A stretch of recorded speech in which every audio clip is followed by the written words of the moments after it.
Yeah, oh, stop closing up. Gotta let it go. Keep turning, step around. Keep turning.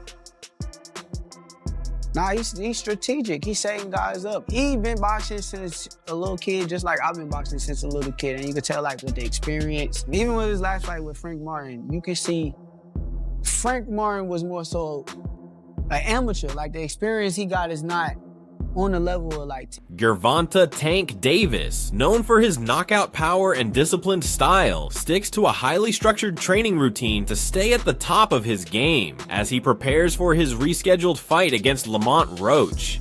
On March 1st, 2025, at the Barclays Center in Brooklyn, New York, his daily regimen showcases his relentless dedication to success.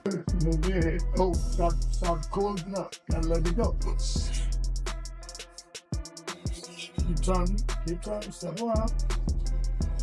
Keep turning.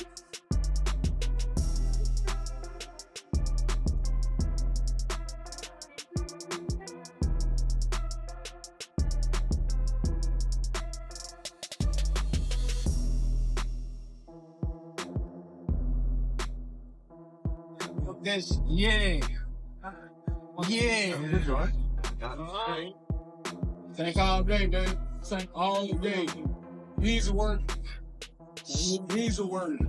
My money goes to okay. Alright guys, please grab the front right here. Right here, the front dresser.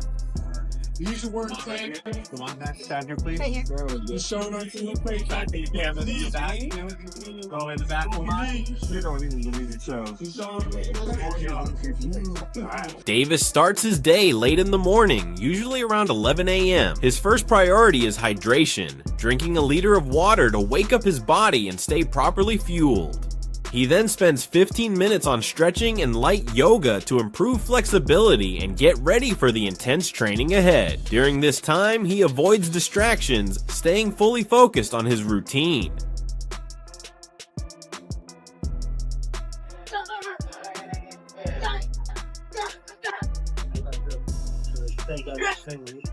Hit body with the jab, right? No. Jab, yeah, you don't even sit like you moved in off the block. Yeah.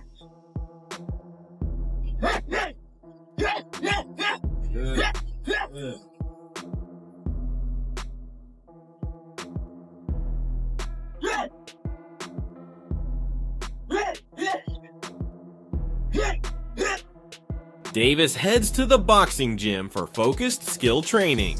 He starts with at least 3 rounds of shadow boxing, sharpening his technique and movement. Next, he works on footwork drills to improve agility and balance. A 15-minute jump rope session follows, boosting his coordination and cardiovascular endurance.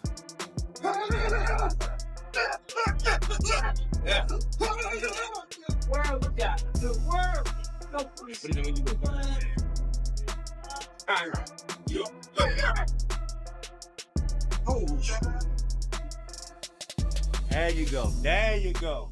Get that.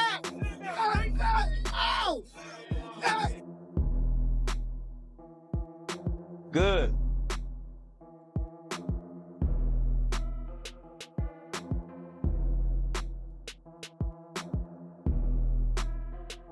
Hey, Jay.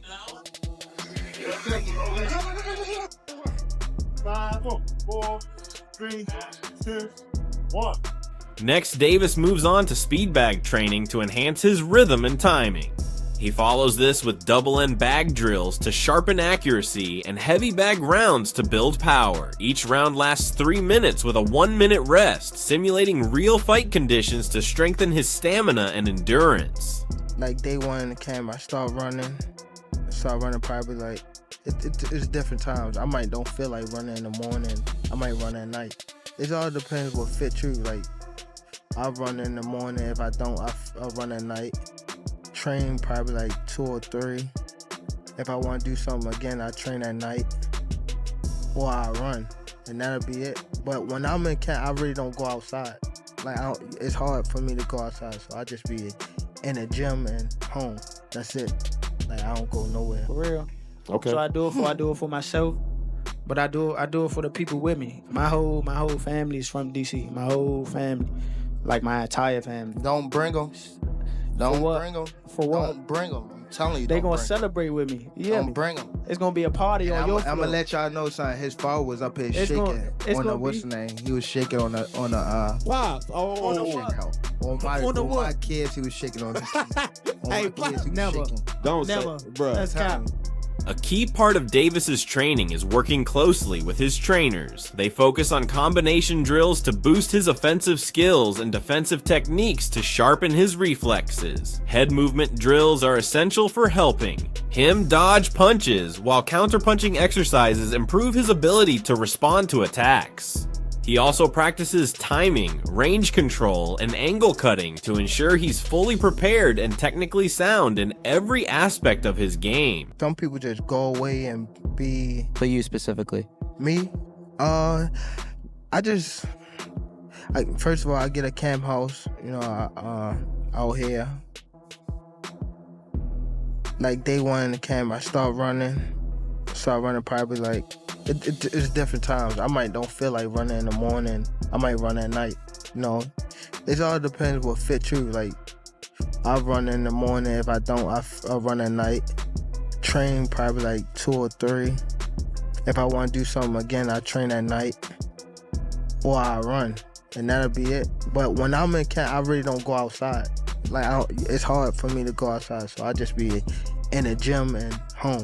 For a very, very big moment. What is your normal day-to-day like at this time of a camp? I'm also a night person, but I might go to sleep probably around like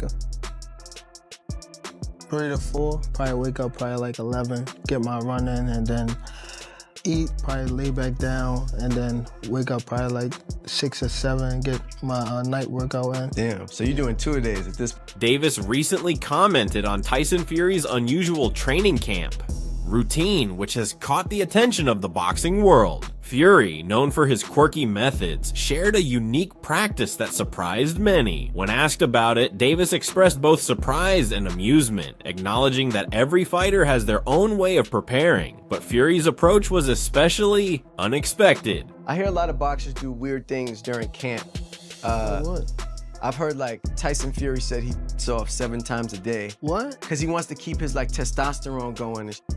And then Marquez, when he was training to fight Floyd, he would drink his own pee. Do you have anything that you like to do during camp, like to help you get into that mode? Nah. Not like that. Nah, I think he probably be bull crapping. Like, You think so? yeah. He said it's like a scientific thing because like he feels like it gets his testosterone level and he can then carry that into the ring and like be the toughest version of himself. Man. Sex make you weak. No legs. Yeah. It make you That's weak. what I thought. Yeah. You have no legs after that. I don't It's know. crazy, bro. It makes it impressive. If he does actually do that and then is the fighter that he is, that's impressive. He's freak nasty. That's some real freak shit. Davis's training is carefully guided by his longtime coach, Calvin Ford, who has played a key role in shaping Davis's career and refining his skills. Ford focuses on a well-rounded approach, making sure to balance physical fitness, technical ability, and mental preparation. My hands, before I go see Tank, I gotta get shots in my hands. Then I gotta make sure my hands is right, because I don't dumb him down with his punches. I let him do it, you know what I'm saying? And he get to him, you all right? Yeah. But work. I just feel sorry for them guys that really pushed the button. Martin pushed the button. Y'all see how it went out.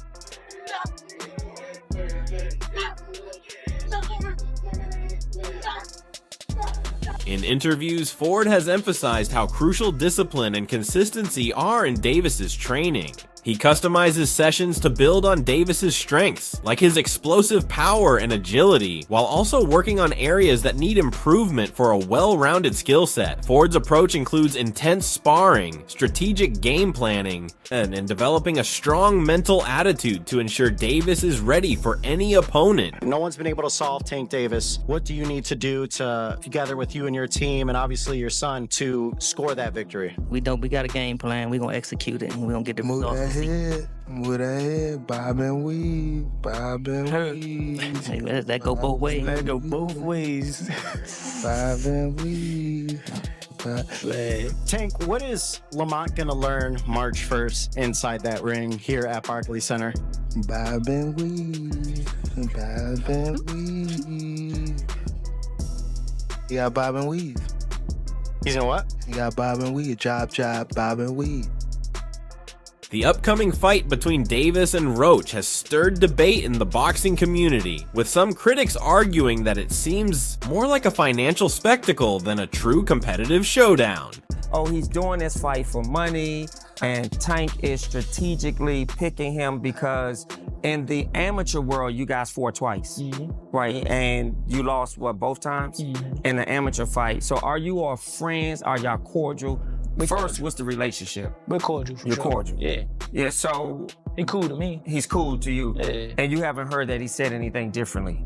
Oh yeah, for sure. He has. No, he has. He has Yeah, not. that's what I'm saying. I'm Right. confirming that he hasn't said. He has not said anything. anything differently. So does it confirm people's suspicion that he purposefully picked you, not only because you're cordial, but because he believes he's gonna knock you out? Critics believe Davis picked Roach because he sees him as an easy opponent, someone he can beat without much trouble. On the other hand, Roach is being accused of taking the fight mainly for the payday, rather than viewing it as a real challenge. Get the purse, and then you walk away with a nice piece of change. I mean, you're in the wrong game if you don't think you're gonna beat everybody. Like, anyway, but if you saying specifically pick me because I'm gonna be an easy cakewalk, Yeah. everybody in the world know that's not gonna happen. I mean, like, that's not gonna happen. Him personally, he know that. I think he chose me because I am gonna be one of the better opponents that he's faced in his entire career, honestly. Really? Yeah. Boxing analysts like Showbiz the Adult have recently weighed in on the Davis versus Roach fight, expressing disappointment over what he sees as a mismatch. He believes that top fighters in Davis's division are avoiding him, which has led to him facing less competitive opponents like Roach. Here's my take on the fight. Everything is true about this situation. One, Gervonta Tank Davis was being ducked leading up to this. Shakur Stevenson ducked him. Lomachenko ducked him openly. El Rayo didn't want to fight this year. He wanted to fight next year. Another thing is, I was hearing that Tank wanted it at 135 and rehydration, all kind of shit. So, but I don't know how true that is, which it wouldn't shock me if that was true. Either way, for whatever reason, El Rayo fell apart. The options were just getting diabolical. All right, I understand that. At the same time, Lamont Roach versus Tank is trash. If Devin Haney announced he was fighting Lamont Roach coming up from 130 next at 135, I'll say that's trash. Let me tell you this. To me, Gervonta is far better than Devin Haney. So it's trash, bruh. It's trash. Lamont Roach agreed with this point, suggesting that if Davis truly wanted a competitive challenge, he could have chosen to fight fighters in higher weight classes like Canelo Alvarez. However, Roach also pointed out that a fight with Canelo is unrealistic, as Canelo competes at 168 lbs in the super middleweight division. Why was it so easy when he fought Frank Martin? Frank Martin was inexperienced and nervous. You know, it is what it is. It's going to be a different fight when I'm in there. He's going to be a different fighter when he's fighting me. Hey, what's your game plan? What is that? I'm always looking for a knockout. No matter what, I'm always prepared for 12 rounds. But I'm always looking for a knockout, and if I get the chance, I'm going to try to knock his head off. Roach has made it clear that his upcoming fight with Davis isn't about the money. He sees Davis as an easy opponent, calling him a simple challenge and almost like a piece of cake. Roach reminds everyone that he's the champion at 130 lbs, while Davis competes at 135 lbs. He suggests that if Davis really wanted a competitive fight, he could have faced fighters in higher weight classes, like Canelo Alvarez. However, Roach acknowledges that the idea of Davis fighting Canelo is unrealistic, given that Canelo fights at 168 lbs in the super middleweight division. By evidence of what? Your record?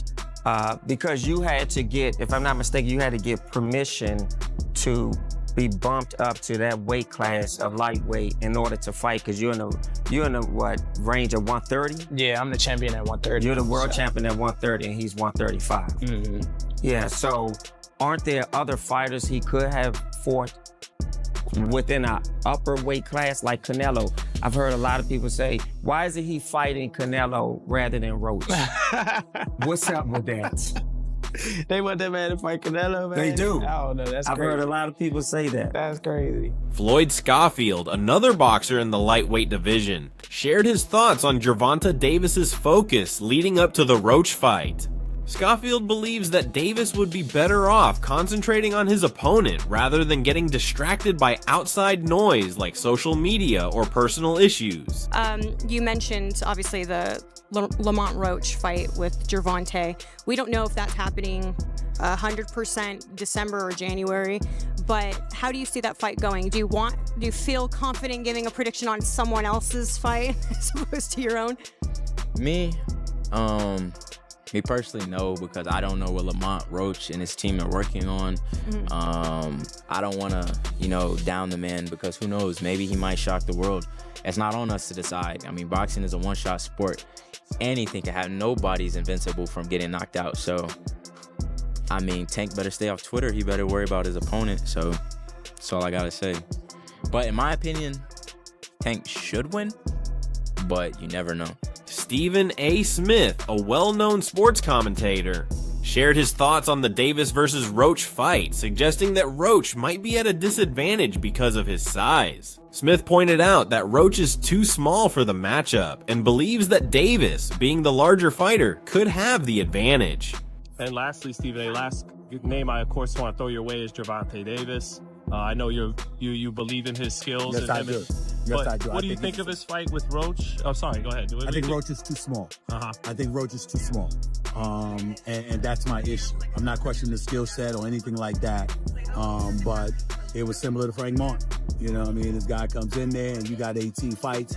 And I remember watching that pre-fight press conference when he was annoying Gervonta Davis so much and he cussed by accident. Roach took the chance to address concerns about his weight class, stating that he feels comfortable fighting at 130 lbs, despite some people saying he's too small for the division. Obviously, Tank isn't the biggest 135-pounder. Everybody fights is damn near bigger than him. I think the only person that was smaller than him was Pitbull. You know what I'm saying? Like, and that's just in height and stature. He was, technically bigger than Tank too. But Tank is comfortable at 135, so I don't blame him for fighting that way. But he's not a big 35. I don't see why people like, oh, you brought up a smaller guy, woo-de-woo, blah, blah, blah. I mean, like, to me personally, I'm not stunned. You know what I'm saying? They're gonna keep it. They're gonna keep it. You know what I'm saying? I fight at 130 because that's what I campaigned at. That's why I started my career. That's where I campaigned. That's why I worked my way up to a world title. And that's what I was gonna do. My plan was always to move up to 35 and win another title. So it just happened a little, a little earlier than normal. Yeah. But I mean, you fought at 35 before. It was just, so technically them wasn't just 35 fights, like when a boxer starting their career, they don't necessarily have to make 130 pounds because we're not in title contention or none of that. So the opponents that I was getting, the opponents that were there or were available, the opponents that were selected for me were probably bigger or they just couldn't make weight. Roach posted on his Instagram story saying, "They keep asking me for it. He said that, not me. I'm locked in. Ain't changed. March 1st, Brooklyn." I think it's where I'm supposed to be at. Honestly, I worked my ass off to get right here, so it's about time.